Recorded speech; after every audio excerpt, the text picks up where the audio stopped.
देखिएगा, इन दो तस्वीरों से मैं आपको समझाना चाहूंगा कि ऐसा क्यों हुआ, विद क्यों सही है, ऑफ क्यों गलत है। स्टूडेंट्स यहां देखिएगा, हम बात कर रहे हैं जॉर्जिया की। जॉर्जिया के बारे में एक छोटी सी जानकारी मैं आपको दे दूं कि जॉर्जिया एक यूरोपियन देश है जिसकी राजधानी तिब्लिसी है, और ये देश जॉर्जिया अपने खूबसूरत पहाड़ों के लिए और स्वादिष्ट खाने के लिए फेमस है। अब यहां पर हम कह रहे हैं फ्रंटियर, फ्रंटियर माने होता है बॉर्डर। तो ये जो जॉर्जिया है ये अपनी बॉर्डर किसी दूसरे देश के साथ शेयर करता है। तो ये है आपका जॉर्जिया, और ये है कोई जॉर्जिया, ये हमारा एक देश, और कोई दूसरा देश यहां पर है, और ये दोनों देश आपस में ये बॉर्डर शेयर कर रहे हैं।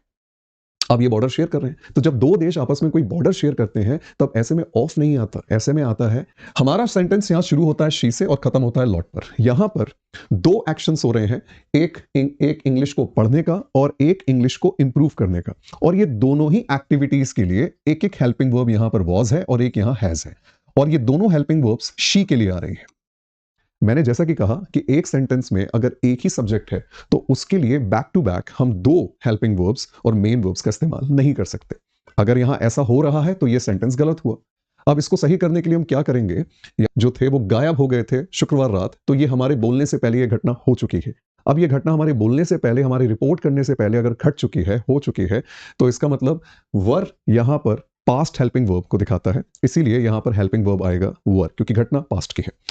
अब मैं आपको एक पॉइंट से और वाकिफ कराऊंगा जिसको सुनने के बाद आपको धक्का तो लगेगा, और वो पॉइंट ये है कि वर का इस्तेमाल आप यहां नहीं करेंगे, और वर का ही नहीं, आप किसी भी हेल्पिंग वर्ब का इस्तेमाल नहीं करेंगे, चूंकि हम जानते हैं कि हम यहां आईएनजी यूज कर रहे हैं, तब भी हेल्पिंग वर्ब नहीं आएगी। अब ये सुनकर के आपको थोड़ा झटका तो लगेगा और आप सोचेंगे कि ऐसा क्यों, और ऐसा इसके पीछे का रीजन जानने के लिए थोड़ा सा हम आगे चलते हैं। टू बॉर्डर गार्ड्स, नाउन जो सब्जेक्ट है उसको क्वालिफाई करने के लिए, उसकी क्वालिटी बताने के लिए। ऐसे में एडजेक्टिव क्लॉज का एक नियम होता है कि एडजेक्टिव क्लॉज में जब एडजेक्टिव क्लॉज आप बनाते हैं तो जो रिलेटिव प्रोनाउन हु होता है और जो हेल्पिंग वर्ब होती है, इसे आप छिपा सकते हैं, ये हमारे अधिकार में है, इसे आप छिपा सकते हैं। इन दोनों का यूज किए बिना भी आप सेंटेंस को सही बना सकते हैं, और इन दोनों का इस्तेमाल करके भी सेंटेंस को आप सही बनाते हैं। जब आप हेलो स्टूडेंट्स, मेरा नाम है हर्ष वर्मा। आपका बहुत बहुत स्वागत है मेरे सेशन सेंटेंस सर्जरी में, जहां हम करेंगे फिर से एक सेंटेंस की सर्जरी कुछ ही मिनटों में, वो भी ग्रामर और लॉजिक्स की मदद से, और देखेंगे कि क्या इस सेंटेंस में कोई एरर है, और अगर है तो उसके पीछे का रीजन क्या है। तो आइए शुरू करते हैं इस सेशन को। लिखा हुआ है, two border guards patrolling the nearby frontier with Georgia have also been reported missing from Friday night.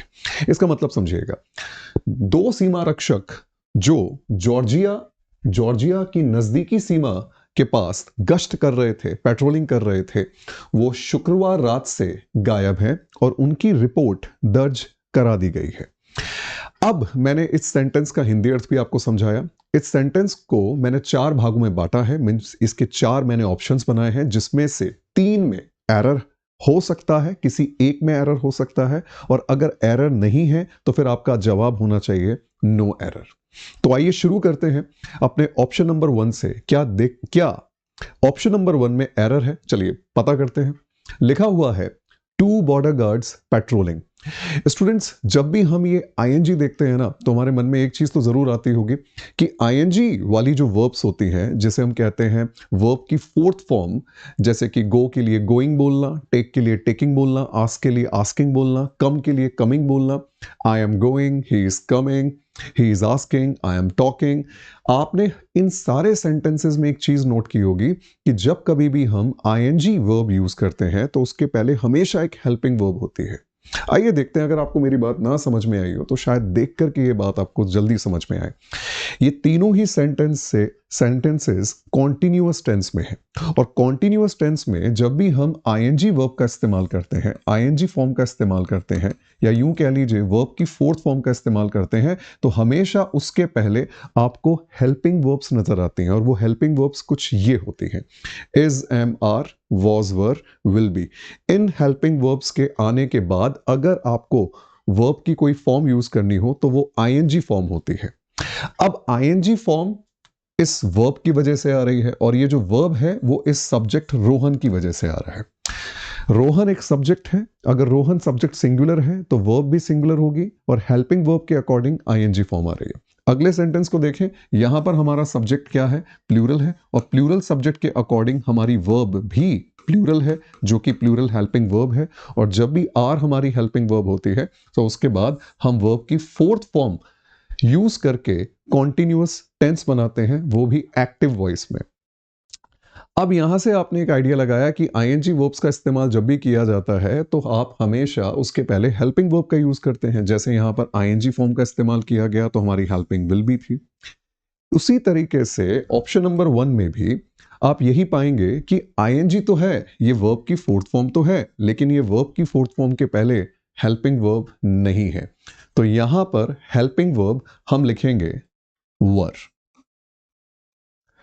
Students समझिएगा, यहां पर मैंने वर क्यों लिखा। वर लिखने के पीछे कारण यह है कि यह सेंटेंस अगर आपने ध्यान से पढ़ा हो तो ये जो घटना है कि 2 सीमा रक्षक जो थे वो गायब हो गए थे शुक्रवार रात, तो ये हमारे बोलने से पहले ये घटना हो चुकी है।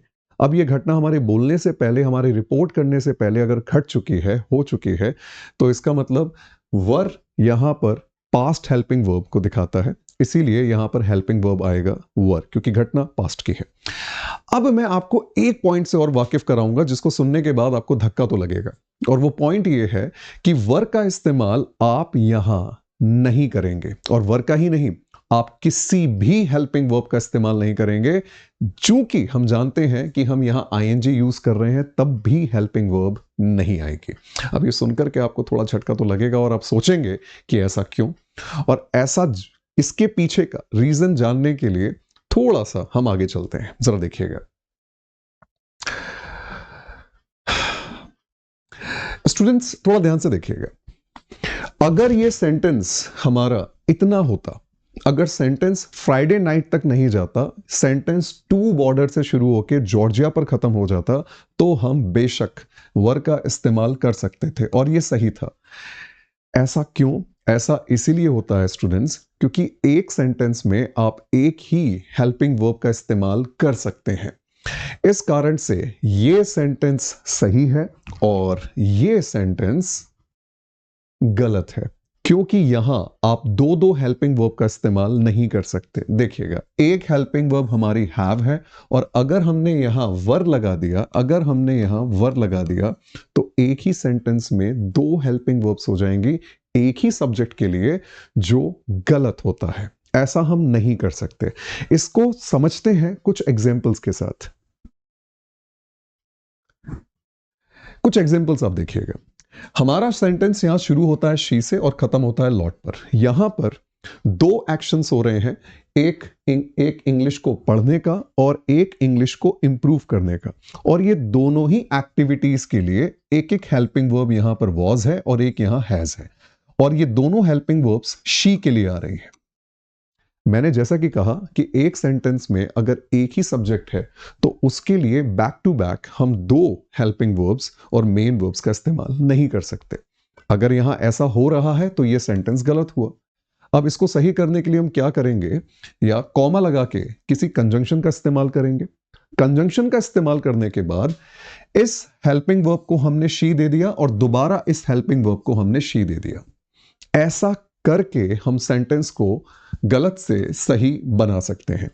एक और एग्जांपल मैं आपको देता हूं। यहां पर कंजंक्शन एंड आ रहा है, और मान लीजिए थोड़ी देर के लिए कि यहां से मैं कंजंक्शन एंड को अगर हटा दूं तो यहां पर वॉज भी शी के लिए है और हैज भी शी के लिए है, और एक सेंटेंस में 2 हेल्पिंग वर्ब्स एक सब्जेक्ट के लिए नहीं आ सकती। ऐसे में सही करने के लिए हम कंजंक्शन एंड का इस्तेमाल करेंगे, और एंड का इस्तेमाल करके हम 2 हेल्पिंग वर्ब्स का यूज एक सेंटेंस में कर सकते हैं। ऐसे ही एक एग्जांपल देखिए, यहां पर हैव भी आई के लिए है और यहां विल भी आई के लिए है। 2 हेल्पिंग वर्ब्स का हम इस्तेमाल कर रहे हैं, 2 वर्ब्स का इस्तेमाल कर रहे हैं। अगर एंड नहीं होता तो यह सेंटेंस गलत होता, कंजंक्शन एंड लगा देने से यह सेंटेंस हो जाता है सही। अब ये बात अगर आपको पता लग चुकी है तो यही बात हम अप्लाई करेंगे अपने ओरिजिनल सेंटेंस में। अगर मैंने यहां वर लगा दिया तो वर 2 बॉर्डर गार्ड्स के लिए वर भी है और हैव भी 2 ही बॉर्डर गार्ड्स के लिए आ रहा है, और ऐसे में बिना कंजंक्शन के हम 2 वर्ब्स का इस्तेमाल नहीं कर सकते। इसी कारण से हम यहां वर नहीं लिखेंगे।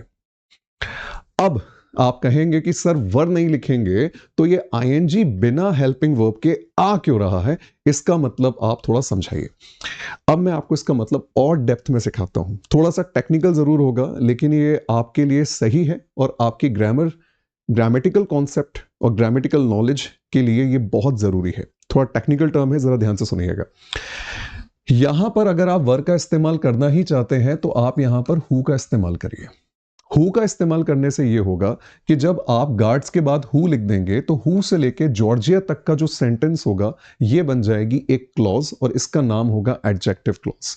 एडजेक्टिव का मतलब होता है किसी भी नाउन की क्वालिटी बताना, उसकी एडिशनल जानकारी देना, उसका स्टेट बताना। तो एडजेक्टिव क्लॉज का इस्तेमाल हम क्यों करते हैं? किसी नाउन की क्वालिटी या नाउन को क्वालिफाई करने के लिए करते हैं। और यहां पर इस एडजेक्टिव क्लॉज का इस्तेमाल हम कर रहे हैं टू बॉर्डर गार्ड्स, नाउन जो सब्जेक्ट है उसको क्वालिफाई करने के लिए, उसकी क्वालिटी बताने के लिए। ऐसे में एडजेक्टिव क्लॉज का एक नियम होता है कि एडजेक्टिव क्लॉज में जब एडजेक्टिव क्लॉज आप बनाते हैं तो जो रिलेटिव प्रोनाउन हु होता है और जो हेल्पिंग वर्ब होती है, इसे आप छिपा सकते हैं। ये हमारे अधिकार में है, इसे आप छिपा सकते हैं। इन दोनों का यूज किए बिना भी आप सेंटेंस को सही बना सकते हैं और इन दोनों का इस्तेमाल करके भी सेंटेंस को आप सही बनाते हैं।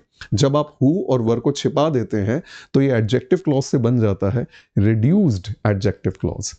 अब ये आपको समझने में थोड़ी परेशानी तो होगी, इसके लिए आपको अपने टीचर की मदद तो लेनी पड़ेगी कि सर बताइए कि एडजेक्टिव क्लॉजेस क्या होते हैं। अगर आपके टीचर ने आपको थोड़ा सा सिखाया होगा तो ये बात आप मेरी बहुत जल्दी समझ पाएंगे। अब यहां पर जब हम हु और वर को हाइड कर देते हैं तो पेट्रोलिंग, अब ये मेन वर्ब ना होते हुए ये बन जाता है एडजेक्टिव। अब ये पेट्रोलिंग यहां मेन वर्ब का काम नहीं कर रहा है और ये एडजेक्टिव का काम कर रहा है।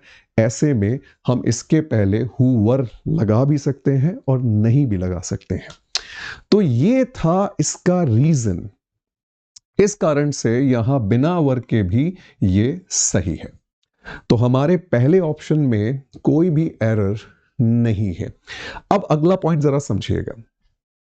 यहां पे जो हैव आ रहा है ना, मोस्ट ऑफ द स्टूडेंट्स जब इसे एक पढ़ने की कोशिश करेंगे या उन पे समय कम होगा, जल्दबाजी में पढ़ेंगे, तो वो क्या करेंगे, हैव की जगह हैज लिख देंगे क्योंकि उनको लगेगा कि जॉर्जिया हमारा सब्जेक्ट है और सब्जेक्ट के अकॉर्डिंग तो हैज आना चाहिए। Singular subject singular helping verb, plural subject plural helping verb.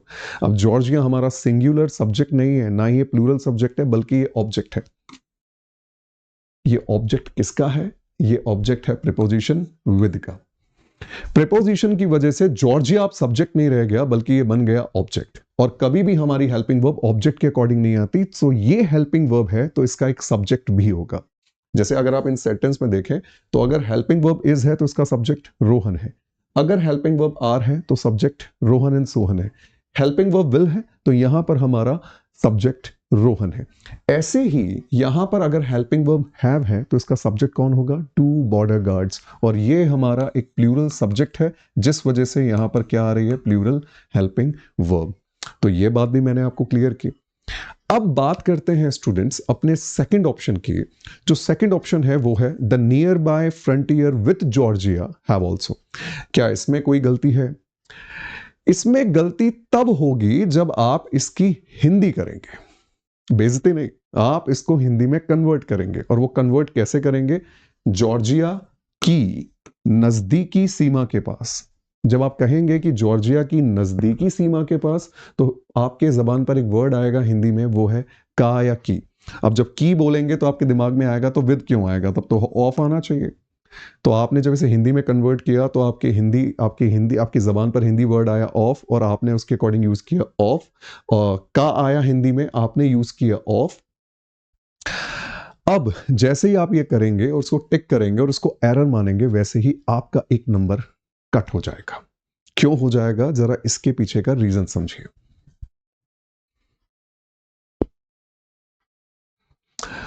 देखिएगा, इन दो तस्वीरों से मैं आपको समझाना चाहूंगा कि ऐसा क्यों हुआ। विद क्यों सही है, ऑफ क्यों गलत है। स्टूडेंट्स यहाँ देखिएगा, हम बात कर रहे हैं जॉर्जिया की। जॉर्जिया के बारे में एक छोटी सी जानकारी मैं आपको दे दूं कि जॉर्जिया एक यूरोपियन देश है जिसकी राजधानी तिब्लिसी है, और ये देश जॉर्जिया अपने खूबसूरत पहाड़ों के लिए और स्वादिष्ट खाने के लिए फेमस है। अब यहाँ पर हम कह रहे हैं फ्रंटियर। फ्रंटियर माने होता है बॉर्डर। तो ये जो जॉर्जिया है ये अपनी बॉर्डर किसी दूसरे देश के साथ शेयर करता है। तो ये है आपका जॉर्जिया, और ये है कोई जॉर्जिया, ये हमारा एक देश, और कोई दूसरा देश यहां पर है, और ये दोनों देश आपस में ये बॉर्डर शेयर कर रहे हैं। अब ये बॉर्डर शेयर कर रहे हैं, तो जब दो देश आपस में कोई बॉर्डर शेयर करते हैं तब ऐसे में ऑफ नहीं आता, ऐसे में आता है विद। कुछ एग्जांपल्स मैं आपको इसके और देता हूं। ये जो दो सीमा रक्षक हैं ये पेट्रोलिंग कर रहे हैं, गश्त कर रहे हैं। अब यहां पर कुछ एग्जांपल्स देखिए, जैसे कि यूनाइटेड स्टेट अपनी एक बॉर्डर शेयर करता है कनाडा के साथ, तो जब वो कनाडा के साथ बॉर्डर शेयर करता है तो हम क्या यूज कर रहे हैं, फ्रंटियर विद। ऐसे ही स्पेन भी अपनी बॉर्डर शेयर करता है पोर्तुगल के साथ, तो हम क्या यूज कर रहे हैं, विद। ऐसे ही रशिया भी चाइना के साथ अपनी बॉर्डर शेयर करता है तो हम यूज कर रहे हैं विद। तो वहां वहां हम विद यूज करेंगे जहां जहां दो देश आपस में अपनी बॉर्डर को शेयर करें। तो ऐसे में जो हिंदी का आपका का या की है वो ऑफ में चेंज नहीं होगा, बल्कि वो रहेगा विद।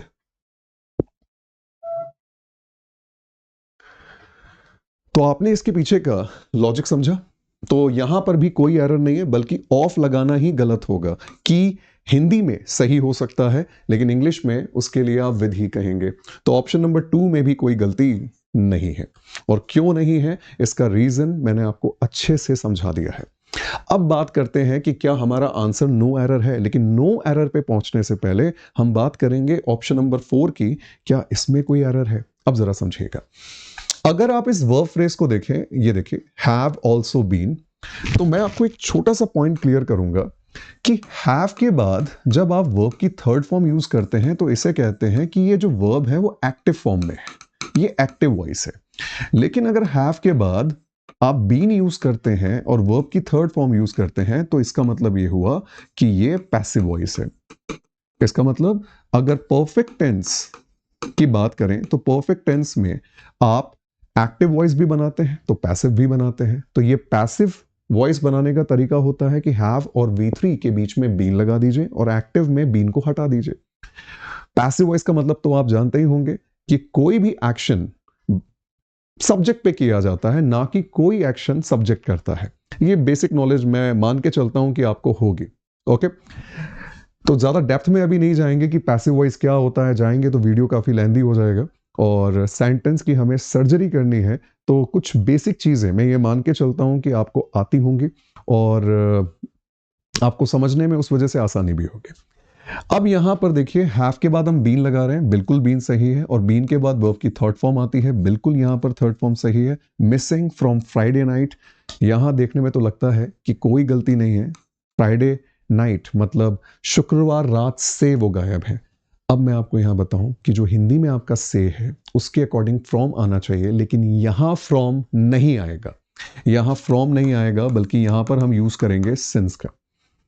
अब यहां हम सिंस का यूज क्यों करेंगे जरा समझिएगा। एक स्लाइड्स पर मैंने ये सारी चीजें मेंशन की हुई हैं, जरा इसको समझिए। एक तरफ मैंने दिया हुआ है सिंस का यूज और एक तरफ मैंने दिया हुआ है फ्रॉम का यूज। बहुत ही आसान भाषा में समझाऊंगा, जरा समझिएगा। पहला पॉइंट, सिंस का यूज हम तब करते हैं जब परफेक्ट टेंस हमें दिया हो। परफेक्ट टेंस के साथ हम सिंस का इस्तेमाल करते हैं। सिंस का इस्तेमाल तब किया जाता है जब हम कोई काम अपने पास्ट में शुरू करें और तब से लेके वो काम प्रेजेंट तक जारी रहे। फ्रॉम का यूज तब करते हैं जब हमें स्टार्टिंग टाइम और एंड टाइम, स्टार्टिंग पॉइंट किसी एक्शन का और उसका एंड पॉइंट दोनों गिवन हो। अब ये क्या है जरा इसको ध्यान से समझिएगा। ये है कि किसी भी काम को अगर आपने स्टार्ट किया हो पास्ट में और वो आपके प्रेजेंट तक कंटिन्यू रहे, और वो कंटिन्यू रहे ये बताने के लिए आप यूज करते हैं सिंस का। फ्रॉम का यूज तब करते हैं जब किसी काम को आपने स्टार्ट किया हो और किसी काम को आपने खत्म कर दिया हो और स्टार्टिंग और एंड ये दोनों ही सेंटेंसेस में मेंशन किए जाए। तो जब स्टार्टिंग टाइम और एंड टाइम दोनों मेंशन किया जाए तो हम फ्रॉम के साथ टू का इस्तेमाल करते हैं। ऐसा कब करते हैं? जब स्टार्टिंग और एंडिंग दोनों हमें गिवन हो, स्टार्टिंग टाइम भी गिवन हो और उस काम के खत्म होने का टाइम भी गिवन हो। लेकिन सिंस का यूज हम तब करते हैं जब किसी काम को हमने स्टार्ट किया हो लेकिन वो खत्म नहीं हुआ हो, बल्कि वो अभी भी कंटिन्यू रहे। खत्म हो जाए फ्रॉम, कंटिन्यू रहे सिंस। सिंस का यूज परफेक्ट टेंस के साथ करते हैं लेकिन फ्रॉम का यूज नहीं करते हैं। एक एग्जांपल मैं आपको देता हूं। मैं 5 बजे से पढ़ा रहा हूं, इसका मतलब 5 बजे पास्ट में मैंने पढ़ाना शुरू किया था और अभी भी मेरा काम जारी है। दूसरा सेंटेंस देखिए, मैं हर रोज 5 बजे से 6 बजे तक पढ़ाता हूं। इसका मतलब काम का स्टार्टिंग टाइम क्या था? 5। पढ़ाने का जो काम है उसको मैंने खत्म कितने बजे किया? 6 बजे। स्कूल सुबह 8 बजे शुरू होते हैं और 2 बजे खत्म हो जाते हैं। इसका मतलब स्कूल के शुरू होने का स्टार्टिंग पॉइंट और एंड पॉइंट मैंने दोनों मेंशन कर दिए। मैं सुबह से स्कूल में हूं, इसका मतलब सुबह आपने स्कूल में होने का काम शुरू किया, तब से लेके अब तक आपका काम जारी है। अगर कंटिन्यू है तो सेंस आएगा और एंड पॉइंट दिखा दिया तो फ्रॉम आएगा। ये कुछ सेंटेंसेस हैं जो मैंने इस बारे में यहां पर दिए हैं, जरा देखिएगा। Rohan has been studying since morning, इसका मतलब रोहन ने पास्ट में पढ़ना शुरू किया आज सुबह और तब से लेके अब तक ये काम चल रहा है। अगर आप इस साइड देखें तो रोहन ने 8 बजे से लेके 12 बजे तक पढ़ाई की, इसका मतलब रोहन के पढ़ाई करने का स्टार्टिंग और एंडिंग दोनों यहां पर गिवन है। तो ये अंतर है सिंस और फॉर में। अगर हम अपने ओरिजिनल सेंटेंस की बात करें, ओरिजिनल सेंटेंस की बात करें तो इस सेंटेंस में आपको जो वर्ब यहां पे दी गई है वो है हैव। अगर आपको हैव दे दिया जाता है तो हैव या हैव बीन अगर आपको वर्ब फ्रेज दिखे तो इसका मतलब होता है कि सेंटेंस परफेक्ट में है। और जब सेंटेंस परफेक्ट या परफेक्ट कॉन्टिन्यूअस में होता है तो इनके साथ टाइम दिखाने के लिए हम सिंस का यूज करते हैं। कोई भी पॉइंट ऑफ टाइम या स्पेसिफिक पॉइंट ऑफ टाइम दिखाने के लिए हम सिंस का यूज करते हैं। तो इस कारण से यहां पर फ्रॉम नहीं आएगा बल्कि सिंस आएगा। तो ये था इसका एरर। सो स्टूडेंट्स, मैं उम्मीद करता हूं कि आज का जो ये सेशन है सेंटेंस सर्जरी आपको काफी पसंद आया होगा। ये सेंटेंस भी आपको बहुत पसंद आया होगा और इसमें एरर फाइंड आउट करने के लिए जो डिस्कशन हमने किया और वो डिस्कशन भी आपको पसंद आया होगा। तो स्टूडेंट्स, मैं उम्मीद करता हूं कि आज का सेशन आपको पसंद आया। ऐसे ही सेशंस, मजेदार सेशंस मैं आगे भी आपके लिए लेके आता रहूंगा। तब तक के लिए जुड़े रहिए, सीखते रहिए और इंग्लिश को नेक्स्ट लेवल पर ले जाते रहिए। Thank you so much. जय हिंद।